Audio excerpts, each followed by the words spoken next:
Welcome to Khafre's Funerary Complex.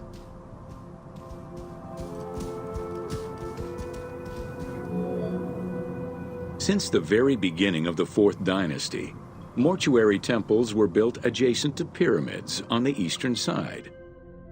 Such a location, facing the rising sun, as well as the world of the living as a whole, held an important symbolic meaning, for it was within the mortuary temple that kings were revived through daily rituals.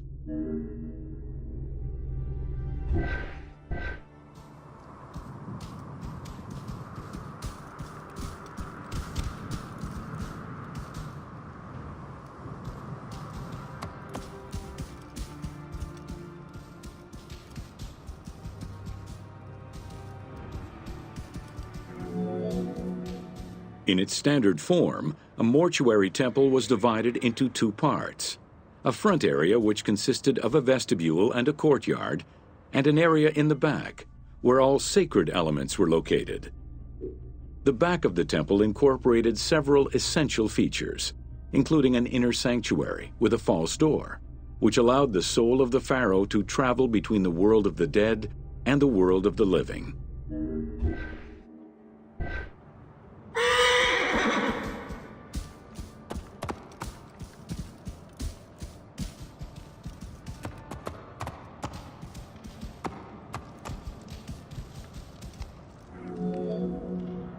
The largest of all such structures, Khafre's mortuary temple was entirely built with megalithic blocks of limestone from a nearby quarry and encased with granite.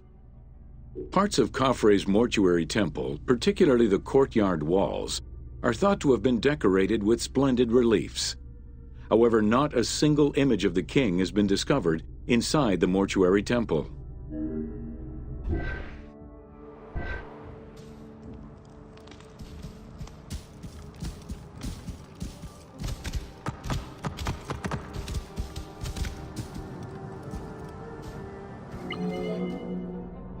Khufu's direct successor, Khafre, followed the custom which required each king to establish a new site for their funerary accommodation, and chose Abu Rawash as his last resting place.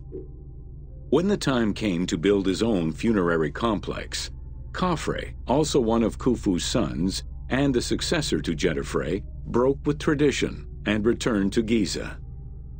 Not only did Khafre thumb his nose at tradition, but he did so in a way which he hoped would allow him to overshadow his father's most important monument.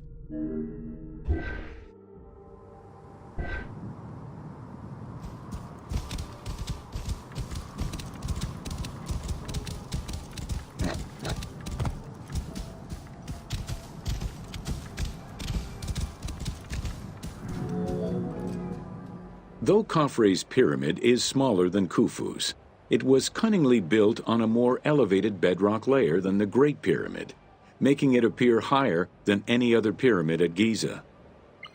Today, Khafre's pyramid is the only one among the 3 at Giza that still has the upper part of its limestone casing.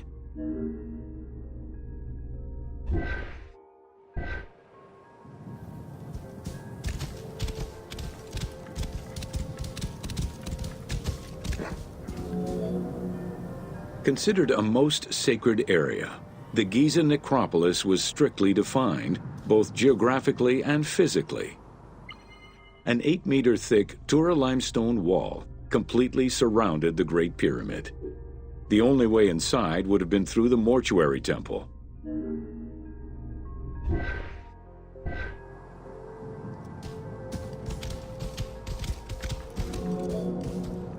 From the reign of Sneferu and onwards, the subsidiary pyramid became a common feature within the pyramidal complex.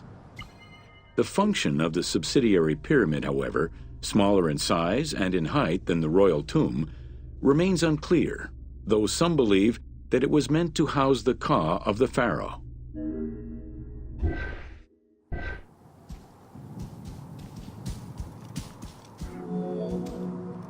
In mainstream media, the ka is often defined as the soul of the deceased.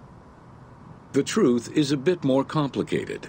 Within the ancient Egyptian funerary belief system, the ka was a component of a living person, which separated itself from the body at the time of death. It represented the deceased's vital essence. In order for the deceased to ascend to a new life, whether in this world or the next, the Ka had to be embodied in a statue, and its existence maintained through offerings and rituals.